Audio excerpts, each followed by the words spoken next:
অবিলম্বে ধর্মীয় শিক্ষা, নৈতিকতা, যে শিক্ষার জন্য পৃথিবীতে আল্লাহর নবী এসেছিলেন, আখলাক গঠন করা হবে শিক্ষার উদ্দেশ্য। সেই শিক্ষার জন্য আমার আদব কায়দা, সততা, নৈতিকতা, আমার মধ্যে চরিত্র।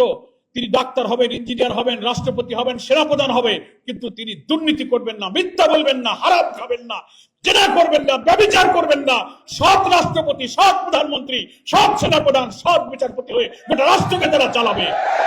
আজকের শিশুদের এই শিক্ষার সময় যদি এই ফাউন্ডেশন নির্মাণে এই বাংলাদেশ আমার সামনে বসা আছে, গোটা বাংলাদেশ এখানে বসা, আমরা যদি আপসহীন অকুত ভয় রাজনীতি দলীয় স্বার্থের ঊর্ধ্বে একটি সিরিয়াস পদক্ষেপ না নিতে পারি, আমরা জাতির কাছে, আমার সন্তানের কাছে, প্রজন্মের কাছে আমরা দায়ী থেকে যাব।